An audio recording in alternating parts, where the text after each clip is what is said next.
Hai suami-suami yang tidak juga ke masjid, ingat, suami yang soleh adalah suami yang sholat di masjid, sedangkan suami yang sholat di rumah adalah suami solehah.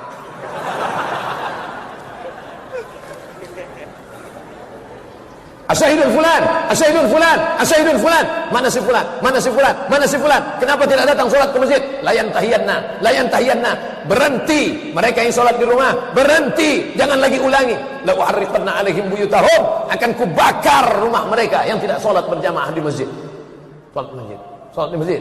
Hai para suami yang belum juga ke masjidlah sebelum malaikat maut datang, dan pada akhirnya jenazahmu yang akan dibawa ke masjid. Kau yang selama ini sombong, tidak mau ke masjid, tidak mau di belakang imam, pada akhirnya jenazahmu akan diletakkan di depan imam dalam sholat jenazah. Waspadalah.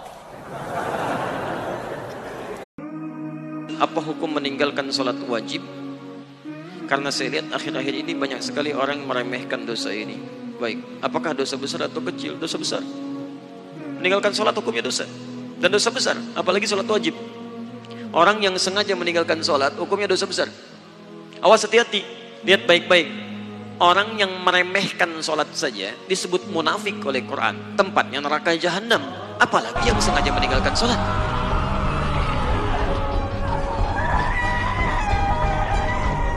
Orang munafik sholat masih celaka. Apa tempatnya? Quran surah keempat ayat 140, posisi paling kiri sebelah bawah. Innallaha jami'ul munafiqina wal kafirina fi jahannam jami'a. Allah akan himpun orang munafik dan orang-orang kafir di neraka jahanam. Orang munafik masih sholat, tempatnya neraka jahanam. Ada orang sengaja meninggalkan sholat, maka tempatnya di mana? Jaga kau punya sholat, perhatikan kau punya sholat, sempurnakan kau punya sholat.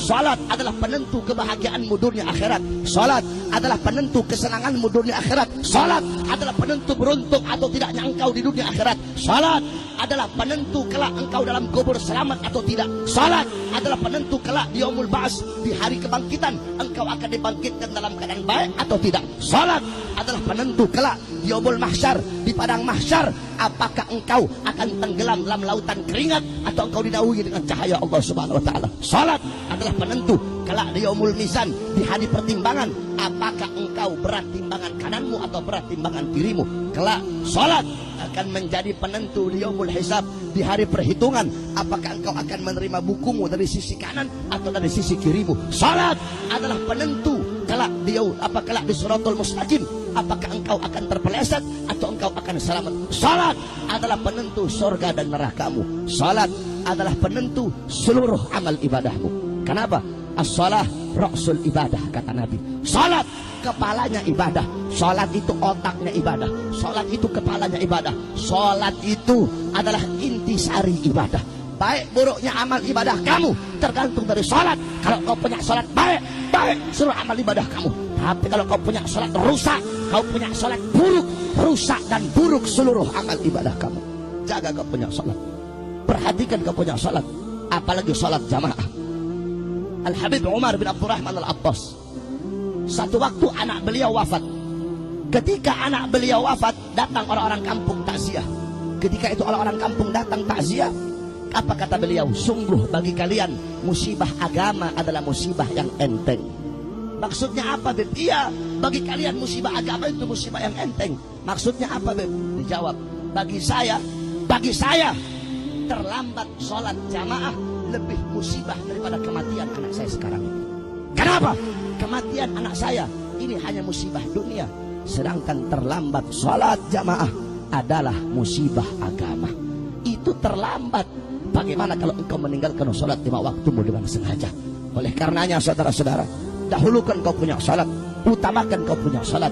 Kita orang-orang sekarang membelakangi sholat, membelakangi Quran, lebih mendahulukan harta, mendahulukan pangkat, mengutamakan jabatan, tahta kekuasaan. Sholat kita belakangi, Al-Quran kita belakangi, ulama kita belakangi, Islam kita belakangi, syariat kita belakangi. Makanya jangan harap kita akan diberikan kemenangan oleh Allah kalau kau punya sholat belum sempurna. Saudara-saudara, lihat kata-kata saya. Andaikan sholat subuh di masjid-masjid jumlahnya sama pada kayak malam hari ini, demi Allah, Islam akan jaya di bumi, di tanah Indonesia, saudara-saudara. Jangan kamu harapkan kemenangan Jangan kita harapkan persatuan dan kemenangan kalau kita belum sempurnakan kita punya salat, kalau kita masih sering meninggalkan salat 5 waktu kita. Salat adalah pengerat, salat adalah pemersatu umat.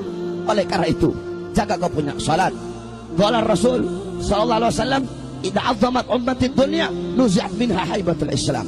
Apa kata Nabi? Jikalau umatku lebih mengutamakan dunia, lebih mendahulukan harta, pangkat, jabatan, tahta, kekuasaan, salat dibelakangi, akhirat dibelakangi, apa kata Rasul? Allah cabut kehebatan Islam, Allah cabut kewibawaan umat Islam, sehingga walaupun kita banyak tetapi kita bagaikan buih di lautan. Oleh karena itu, jaga kau punya salat, perhatikan kau punya salat. Dengan salat kita umat Islam akan selalu bersatu. Kama qala Rasul, mathalul mu'min fi tawaddihim wa ta'atufihim wa tarahumihim mathalul jasad idza ishtaka minhu 'udwun tada'a sa'irul jasad bis-sahari wal humma. Apa kata Nabi? Perumpamaan seorang mukmin di dalam mengasihi, di dalam menyayangi, dalam saling tolong menolong, bagaikan satu badan, bagaikan satu tubuh. Apabila ada satu anggota tubuh yang merasakan sakit, seluruh badannya akan merasakan demam, seluruh badannya akan merasakan sakit. Oleh karena itu, saya serukan kepada seluruh umat Islam, siapapun, yang tua yang muda, yang kaya yang miskin, ulama sampai umat, pejabat sampai rakyat, wahai umat Islam, bersatulah, rapatkan barisan, rebut kejayaan Islam di tanah air Indonesia, saudara-saudara.